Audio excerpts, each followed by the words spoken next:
है आपका MPITI study point में परसेंटेज की श्रृंखला चल रही है, अपनी परसेंटेज का टॉपिक चल रहा है।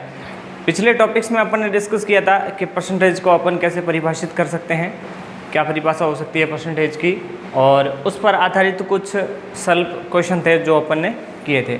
आज अपन क्या करेंगे, उसी प्रश्नों पर आधारित सेकंड केस, मतलब मेरे कहने का मतलब ये कि प्रश्न पिछली बार जो अपन ने पढ़े थे उससे थोड़े कठिन, ज़्यादा नहीं, फिर अपन क्या करेंगे, एक एक वीडियो की श्रृंखला से अपन समझेंगे कि परसेंटेज के क्वेश्चन अपने किस प्रकार बन सकते हैं। जैसे पिछले वीडियो में अपन ने शुरू किया था कि परसेंटेज की परिभाषा क्या हो सकती है, परसेंटेज को अपन कैसे परिभाषित कर सकते हैं, और उस पर अगर अपन देखें कि नॉर्मल क्वेश्चन, एक साधारण क्वेश्चन कैसे बन सकता है। आज अपन इस वीडियो में पढ़ेंगे उससे थोड़ा आगे के लेवल का। आइए चलते हैं, शुरू करते हैं परसेंटेज का अगला लेवल, टाइप सेकंड। तो अपने पास प्रश्न दिया हुआ है कि ए का वेतन बी के वेतन से 30% अधिक है। आगे क्या कह रहा है, आगे कह रहा है बी का वेतन सी के वेतन का 40% है। फिर आगे कह रहा है यदि ए, बी और सी के वेतन का योग 7,680 रुपये है तो ए का वेतन क्या है। तो इस तरीके के प्रश्नों में सबसे पहले अपने को क्या करना पड़ेगा कि ऐसे प्रश्नों में सबसे पहले प्रश्न को ध्यानपूर्वक पढ़ना पड़ेगा। जैसे यहाँ जो प्रश्न है वो भाई इस प्रश्न को देखते ही सबसे पहली दिक्कत तो ये आती है कि इस प्रश्न को शुरू कहाँ से करें हल करना। तो करने के लिए अपन क्या, इसको हल करने के लिए अपन क्या करेंगे, सबसे पहले लिखते हैं कि किसका वेतन अपने को दिया हुआ है और किसका अपने को ज्ञात करना है। यहाँ अगर अपन ध्यान से देखें तो प्रश्न कह रहा है ए का वेतन बी के वेतन से 30% अधिक है। अब ना तो ये दिया हुआ है कि बी का वेतन कितना है और ना ये दिया हुआ है कि सी का वेतन कितना है। सीधा सीधा प्रश्न ये पूछ रहा है कि ए का वेतन बी के वेतन से 30% अधिक है, मतलब ना तो ए का दिया हुआ ना बी का दिया हुआ। अच्छा ठीक है, आगे बढ़ते हैं कि बी का वेतन सी के वेतन का 40% है। यहाँ भी नहीं दिया हुआ, ना बी का दिया हुआ ना सी का दिया हुआ। आगे कह रहा है कि यदि ए, बी और सी के वेतन का अगर योग करें, मतलब ए, बी और सी के वेतन को अगर जोड़े तो कितना होता है, 7,680 रुपये होता है। तो ये पूछ रहा है ए का वेतन क्या है। ठीक है, तो प्रश्न शुरू करते हैं, वापस देखते हैं अपन एक बार। हम पहले प्रश्न को समझते हैं कि ए का जो वेतन है वो बी के वेतन से 30% अधिक है। ठीक है, बी का वेतन सी के वेतन का 40% है। देखो प्रश्न यहाँ से पकड़ना अपने को, यहाँ से सी के वेतन का 40% है। अगर मैं सी का वेतन मान लूँ, थोड़ी देर के लिए मान लेता हूँ, मैं कारण भी बताऊँगा कि मैंने ए का क्यों नहीं माना, बी का क्यों नहीं माना, कारण भी बताऊँगा। सबसे पहले अपन शुरू करते हैं कि भाई सी का वेतन अगर मैं मान लेता हूँ, ठीक है, तो सी के वेतन का 40% है। किसका वेतन है, वो बी का वेतन है। बी का वेतन आ जाएगा, सी का मानने से किसका आ जाएगा, बी का आ जाएगा। अब बी का वेतन जो आ जाएगा उसका अगर 30%, जो भी वेतन आता है उसका 30% अधिक कर दें तो किसका आ जाएगा, ए का वेतन आ जाएगा। ठीक है, और यही अपने को प्रश्न में पूछा है। ठीक है, कुल वेतन दे रखा है ए बी सी का, सी का अपन मान लेते हैं, सी से बी का आ जाएगा, बी से ए का आ जाएगा। इस तरीके से अपन इस प्रश्न को सरल करेंगे। शुरू करते हैं सबसे पहले कि माना कि सी का वेतन, माना कि सी का वेतन बराबर x रुपये है। मान लेते हैं थोड़ी देर के लिए कि सी का जो वेतन है वो x रुपये है। तब बी का वेतन क्या हो जाएगा, बी का वेतन क्या हो जाएगा, बी के वेतन की बात करें तो बी का वेतन सी के वेतन का 40% है। सी का वेतन अपन ने क्या माना, x, तो बी का वेतन क्या हो जाएगा कि x का 40%। ठीक है, ऐसा दिया हुआ है कि बी का वेतन सी के वेतन का 40% है, तो इसका 40% निकालें। जैसा अपन ने पिछले वीडियो में सीखा था कि x का मतलब गुणा 40% मतलब बटे 100, तो ये क्या बन गया, 4x बटे 10 निकल गया बी का। किसका निकल गया, बी का। अब ये अपने पास बी का वेतन आ गया, ये सी का वेतन पड़ा है। अब आगे प्रश्न क्या, वापस पीछे चलते हैं थोड़ा, कि ए का वेतन जो है वो बी के वेतन से 30% अधिक है। तो ए का वेतन क्या कह रहा है प्रश्न की भाषा में कि ए का वेतन बी के वेतन से 30% अधिक है। तो बी का वेतन कितना है अपने पास 4x/10 मतलब ये कहना ये चाहता है कि 4x/10 तो है ही है, 4x/10 तो है ही है। इसी 4x/10 मतलब बी के वेतन का कितना अधिक है, बी के वेतन का 4x/10 का 30%, कितना है 30% अधिक है। अधिक कहा किसका, बी के वेतन का। तो ये बी का वेतन अधिक है कितना 30%, कितना है 30%। तो बी का वेतन कितना 4x/10 अधिक मतलब जोड़ना, भाई अधिक का मतलब क्या होगा जोड़ना, ठीक है। कितना अधिक है कि साहब इस बी के वेतन का 30% अधिक है। अब इसको अपन सरल करेंगे, कर देते हैं 4x/10 प्लस 4x/10 गुणा 30% का मतलब बट्टों में 100, ठीक है। 1 0 से 1 0 कैंसिल कर देते हैं, वापस अपने पास क्या आएगा 4x/10 प्लस आगे इसको सरल करें तो ये हो जाएगा 4 3 12x और नीचे कितने बच गए 100। योग करें 100 एलसीएम आ गया, ठीक है।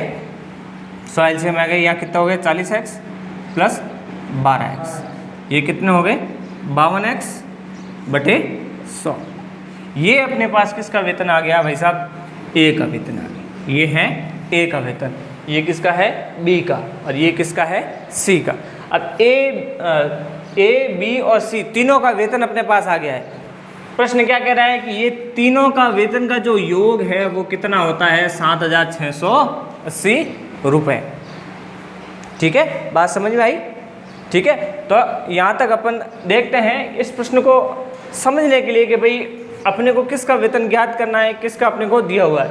वापस एक बार अगर समझ में नहीं आया वापस मैं रिपीट कर देता हूँ कि ए का वेतन बी के वेतन से 30% अधिक है, लेकिन बी का वेतन अपने को दिया हुआ नहीं है। आगे कह रहा है कि बी का वेतन सी के वेतन का 40% है, बी का वेतन जो है वो सी के वेतन का कितना है 40% है। अब यहाँ ये भी नहीं दिया कि सी का वेतन कितना है और बी का वेतन कितना, हाँ लेकिन ये संबंध जरूर दिया हुआ है कि बी का वेतन जो है वो सी के वेतन का 40% है। आगे ये कह रहा है कि यदि ए बी और सी के वेतन का योग 7,680 रुपये हैं तो ए का वेतन क्या होगा, ये प्रश्न में पूछा है। तो अपने पास सबसे पहले मैंने बी क्यों नहीं माना मैंने, अगर मैं बी मानता, मान लो मैं यहाँ बी मान लेता कि माना बी का वेतन x रुपये, तो बी का वेतन क्या x रुपये, तो सी का वेतन नहीं आता अपने पास। क्यों, क्योंकि ये खुद कह रहा है कि ये जो बी का वेतन है वो सी के वेतन का 40% है, न कि बी के वेतन का, किसके सी के वेतन का। इसलिए सी का वेतन अपन ने मान लिया, बी का वेतन सी के वेतन का 40% था, तो अपन ने निकाल दिया, कितना निकला 4x/10। उसके बाद ए का वेतन पूछा, तो ए का वेतन कितना, इस बी के वेतन का 30% अधिक, तो ये बी का वेतन इसमें अधिक कितना के इस पूरे वेतन का कितना 4x/10 का 30%, तो 4x/10 का 30% होता है 12x/100, और ये कितना है 4x/10। इन दोनों को जोड़ा तो कितना हुआ अपने पास 52x/100। अब अपन करते हैं प्रश्नानुसार। अब यहाँ तक अपन ने निकाल दिया, आगे देखते हैं। आगे प्रश्न कह रहा है कि ए बी सी के वेतन का योग, मैं कर लेता हूँ यहाँ ए प्लस बी प्लस सी प्रश्नानुसार लिख देते हैं। प्रश्न ये कह रहा है कि ए प्लस बी प्लस सी के वेतन का अगर अपन जोड़ें तो वो होता है 7,680 रुपये, इतना होता है। अब ए का वेतन क्या अपने पास 52x/100, बी का वेतन क्या है 4x/10 प्लस सी का वेतन क्या है x, अगर इनको जोड़ें तो कितना बनता है 7,680 रुपये। अब इनको सरल कर सकते हैं अपन, सरल करके x की वैल्यू निकाल देंगे, ठीक है। करते हैं सरल, कैसे कर देखो कि 52x, यहाँ देखें अपन तो इसके बट्टों में 1 डाल दें, 100 10 और 1 का लसब अपन 100 ले लेते हैं, ये लसब आ गया 100, ठीक है। तो यहाँ 52x का 52x, 10 का भाग 100 में 10 बार, 10 को 4 से गुणा किया तो 40x, इसका भाग इसमें 100 बार तो कितना हो गए 100x बराबर 7680। ठीक है, ये हो गया। आगे करते हैं अपन। तो अब इनको जोड़ेंगे 52x + 40x और 100x, तो ये हो गए टोटल अपने 192x। ठीक है, बट्टों में 100 बराबर 7680 रुपये। ठीक है, इस प्रकार अपन ने इसको कर लिया। वापस वज्र गुणा करें तो 192x बराबर 7680 गुणा 100, 192x। ठीक है, अब इसको सरल करेंगे तो क्या आएगा कि x बराबर 7680 बटे 192,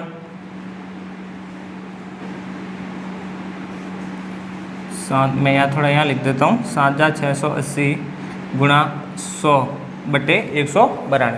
तो 92 का भाग इसमें लगभग जाता है तुम्हारे 7680 में, शायद भाग दे के देख लेते हैं कितना आता है। ठीक है, तो इस 192 का भाग 7680 में जाता है 40 बार और 100 से गुणा किया तो आ गए 4000। कितना आ गया 4000। ये 4000 किसका मान आया है, x का मान है। ठीक है, अब आपको ज्ञात किसका करना है, a का वेतन ज्ञात करना है। तो a का वेतन अपन यहाँ कर लेते हैं साइड में, चलो यहाँ तक हो जाएगा ना। ठीक है, अब a का वेतन अपन यहाँ ज्ञात कर लेते हैं। ये स्टेप 1, ये स्टेप 2, ये स्टेप 3, यहाँ कर लेते हैं अपन। ठीक है, अब अपने पास x की वैल्यू आ गई कितनी 4000। अब ज्ञात क्या करना है, ये कह रहा है कि a का वेतन क्या है। चलो a का वेतन कहाँ आ गया, ये रहा। a के वेतन की इक्वेशन क्या थी अपने पास, 52x बटे 100, तो 52x बटे 100, x का मान कितना है अपने पास 4000। इस 4000 को यहाँ रख देते हैं, 52 गुणा 4000 बटे 100। ठीक है, 0 से 0 कटा, 0 से 0 कटा, ये कितने हो गए 4 दूनी 8 और 5 और 20, 1 0 बच गया। तो ये जो रुपए हैं वो किसका वेतन है साहब, अब किसका वेतन आ गया अपने पास 1। ऐसे कैसे, मान लो यहाँ a का नहीं पूछ के b का पूछ लिया होता तो क्या करते, तो b का वेतन किस, b के वेतन वाली इक्वेशन कौन सी, ये वाली 4x बटे 10। तो b का वेतन क्या हो जाता, b का वेतन 4 गुणा x का मान कितना 4000 बटे 10, 1 0 से 1 0 गया, 4 16, 1600 रुपये। कितने हो गए 1600 रुपये। ठीक है, ऐसे कैसे अगर c का पूछा होता तो c का कितना, जो x का मान है वही c का मान, तो c का वेतन, c का अपन ने x माना था, x का मान कितना है 4000, तो साहब ये क्या हो गया, c का वेतन हो गया कितना रुपये 4000। इस तरीके से अपन इस प्रश्न को सरल कर सकते हैं। यहाँ देखेंगे अपन कि जरूरी नहीं है a का वेतन नहीं पूछे, b का पूछ सकता है, c का पूछे, जिसका भी पूछे तरीका यही है, मेथड यही, इसी तरीके से अपन निकाल सकते हैं।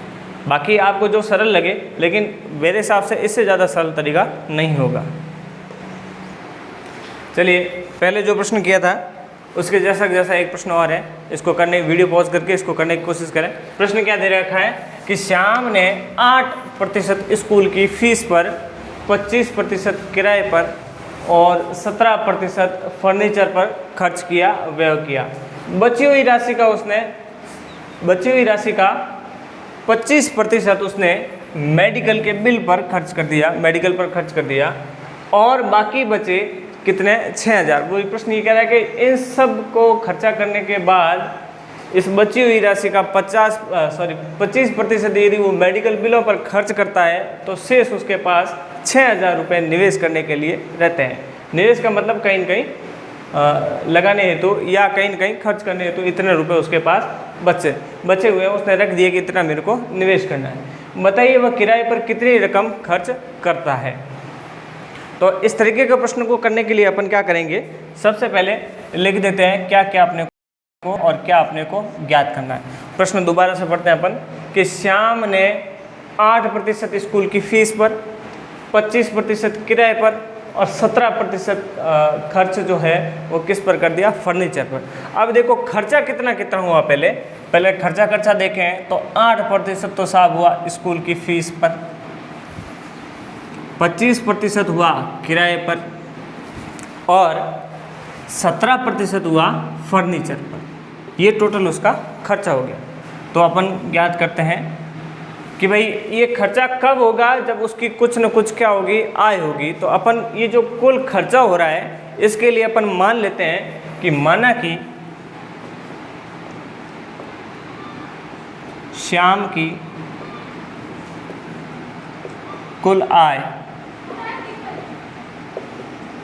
बराबर x रुपए। ये अपन मान लेते हैं कि श्याम की जो कुल आय थी वो x रुपए थी।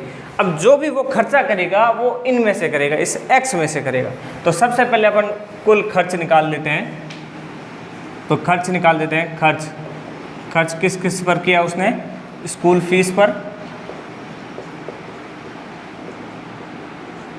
प्लस और किस पर किया, किराए पर,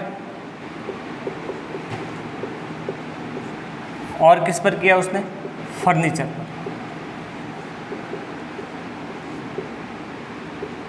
ये इसका क्या है, टोटल खर्चा है। ठीक है। तब अपन क्या करते हैं, पहले जो उसने खर्च किया है वो अपन निकाल देते हैं। तो खर्च किया किस में से, इनकम में से किया। तो इनकम का कितना प्रतिशत किया, 8% स्कूल फीस पर किया। तो x का 8% माने कितना हुआ कि x गुणा 8/100 मतलब 8x/100। ये तो किस पर किया उसने, स्कूल की फीस पर। ये किस पर किया था, फीस पर। ठीक है। किराए पर कितना किया कि x का 25% किराए पर उसने खर्च कर दिया। तो x का 25% निकालेंगे तो 25x सीधा ही लिख दूँ मैं, नहीं तो अगर आपके समझने के लिए लिख देता हूँ x × 25/100 यानी कि 25x/100। ये किस पर खर्च करता है भाई, वो ये करता है किराए पर। ये कर दिया उसने किराए पर। अब आगे कह रहा है कि 17% उसने किस पर खर्च कर दिए, मतलब इसी इनकम का 17%। तो x का 17% अगर अपन निकालें तो कितना निकलेगा, 17x माने x गुणा 17/100 यानी कि 17x/100। ये किस पर किया उसने, फर्नीचर पर। किस पर, फर्नीचर पर। ये किराए पर। ठीक है। तो ये तो साहब हो गया उसका खर्चा के, इतने फीस पर खर्च किए, इतने किराए पर किए, इतने फर्नीचर पर किए। आगे प्रश्न कह रहा है कि बची हुई राशि का 25%। बची हुई राशि कौन सी, कि इतना खर्चा करने के बाद इस आय में से कितनी राशि शेष बचेगी, उसका वो खर्चा किस पर करेगा, उसका 25% खर्चा किस पर करेगा, मेडिकल बिलों पर करेगा। तो अब अगर अपन देखें यहाँ तो सबसे पहले तो क्या करना पड़ेगा, उसका टोटल खर्च निकालना पड़ेगा कि उसने फीस पर कितना खर्च किया, किराए पर कितना किया और फर्नीचर। इन तीनों को जोड़ेंगे और इस आय में से घटाएंगे, तब अपने को पता चलेगा कि शेष राशि, यहाँ लिखा हुआ है ना बची हुई शेष राशि, ये पॉइंट है ध्यान रखना क्वेश्चन में। बाकी तो इसको सीधा कर सकते थे। उस 25% मेडिकल बिलों को अपने साथ में क्यों नहीं लिया, उसका कारण ये है, वो ये कह रहा है कि ये सब खर्चा करने के बाद जो शेष बचती है उस राशि का 25% वो किस पर करता है, मेडिकल बिलों पर खर्च करता है। और उसके बाद यदि उस शेष बची हुई राशि को 25% मेडिकल बिलों पर खर्च करता है, उसके बाद उसके पास कितने रुपए रहते हैं, 6000 रुपये रहते हैं। ये प्रश्न कह रहा है। ठीक है। तो अपन पहले क्या करते हैं, खर्च निकाल देते हैं। कौन कौन सा, फीस पर, किराए पर और फर्नीचर पर। तो अपन जोड़ देते हैं सबको कि 8x कुल खर्च, कुल खर्च कितना हुआ उसका भाई, कि 8x/100 प्लस किराए पर कितना हुआ, 25x/100 प्लस फर्नीचर पर कितना हुआ, 17x/100। ये टोटल देखें अपन तो कितना हो जाता है, 100 एलसीएम आ गया। ये कितना हो गया 25 और 5 25 और 5 ये 30, 30 और 3 33, 33 और 17 कितना हो गया भाई, 33 और 7 हो गया 40, 40 और 10 50, कितना हो गया 50x माने 5 एकम 5 और 5 दूनी 10, x बटे 2। कितना आ गया टोटल उसका खर्चा? x बटे 2। अब प्रश्नानुसार